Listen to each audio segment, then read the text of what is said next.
Welcome to this space dedicated to the dissemination of scientific knowledge, designed for specialists, general practitioners, and students, as well as the general public interested in health. Today, we will analyze a fundamental research work titled Imaging Diagnosis of Acute Septic Arthritis of the Hip. This important article was developed by researchers Ernesto Roldan Valadez, Ruben Lima Davalos, Gabriela Sangri Pinto, Sara Solorzano Morales, and Jorge Hernandez Ortiz. Originally published in 2004, this study offers a critical perspective on a joint infection that, while relatively common, requires a timely diagnosis to avoid serious complications such as osteonecrosis or joint destruction. Through this clinical case of a 9-year-old girl, we will discover how the early identification of findings through plain radiography, ultrasound, and bone scanning is crucial to guiding medical and surgical treatment. Join us as we explore how the use of these advanced imaging technologies allows us to differentiate this pathology from other conditions and ensure a better prognosis for pediatric patients. Legal disclaimer: this material is for educational and scientific dissemination purposes only. Its goal is to democratize access to the knowledge generated in specialized academic publications. Due to the dynamic nature of medical science, the information presented reflects the data available at the time of the original article's publication and may be subject to subsequent updates. Not medical advice. Under no circumstances does the information presented constitute a medical recommendation. The graphic resources used are only a representation of the article presented and are not completely accurate to human anatomy.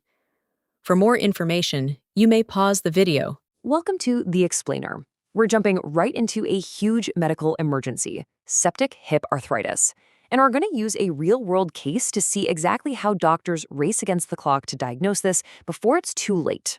You know, for this one 9-year-old girl, it all started with something that sounds so simple, just a sudden pain in her hip. But that pain? It was actually the first alarm bell, a sign that a really serious infection was brewing deep inside her joint, and it kicked off a race against time. Okay, so let's get into the details of this case. We've got a 9-year-old. She can barely even use her leg because of pain and swelling that just popped up in the last 24 hours. Now, here's a key clue. She had a respiratory infection a few weeks back, and when you look at her labs, her white blood cell count is through the roof. Her body is clearly fighting something big. These are exactly the kind of signs that make doctors sit up and pay very close attention. So, what's really going on here? What's this invisible enemy causing all this chaos? Well, we're talking about something called acute septic arthritis, and you can think of it like a hostile takeover of the joint itself. Basically, bacteria have gotten into the hip joint, which is supposed to be a totally sterile space. And we're not talking about a minor little thing here. These are aggressive, pus-forming bacteria. They launch an all-out attack that can just shred the delicate parts of the joint, and they do it incredibly fast. So who are the culprits here? Well, the usual suspects are actually pretty familiar. In kids, more than half the time, the bug responsible is Staphylococcus aureus. Yep, the one we all know as staph. It's a super common germ, right? But when it gets into the wrong place, like a joint, it's absolutely devastating. And this is where you see the terrifying chain reaction it sets off. As soon as the bacteria get in, the lining of the joint just swells up and starts pumping out fluid. That fluid turns to pus, and the pressure inside the joint capsule just skyrockets. I mean, the pressure gets so high it can literally choke off the blood supply to the top of the thigh bone. That kills the bone and just eats away at the cartilage. It's a total demolition job from the inside out.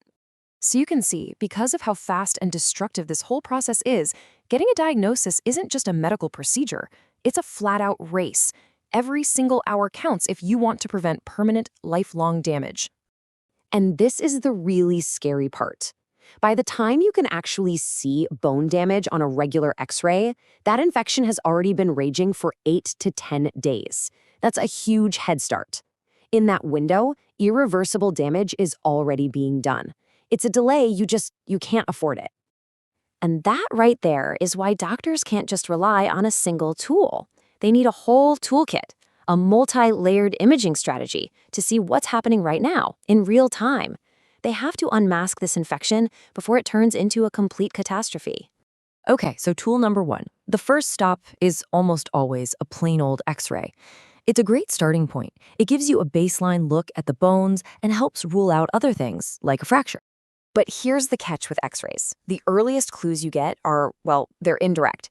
You might see the joint space looking a bit wider because of all that fluid, or maybe some swelling in the tissues around it. The real smoking gun, the bone erosion, the stuff that proves the joint is being destroyed, that doesn't show up until much, much later. So to get a better look at all that fluid and soft tissue, doctors bring in the next tool, the ultrasound. It's awesome for seeing all the stuff that an x-ray just can't. And the ultrasound gives you critical info right away. First, it confirms, yep, there's a bunch of extra fluid in there. Then, if it sees little echoes or bits of debris floating around in that fluid, that's a huge red flag for pus. But here's the most important part. It acts like a GPS, letting doctors safely guide a needle right into the joint to get a sample of that fluid. And analyzing that sample, that's how you get your definitive diagnosis. Okay, but there's still one more massive question hanging in the air. Is this infection just in the joint, or has it already invaded the bone? To figure that out, you need to bring in the big guns, gamma-gammography, or what's more commonly called a bone scan. Honestly, this is the question that keeps doctors up at night in cases like this. Because if that infection has crossed the line and gotten into the bone, well, now you're not just dealing with one emergency, you're dealing with two. And that second emergency is called osteomyelitis, a direct infection of the bone itself. This is where the bone scan is so powerful. It's super sensitive at sniffing this out. A radioactive tracer gets injected, and it naturally collects in areas where there's a lot of action, like an infection.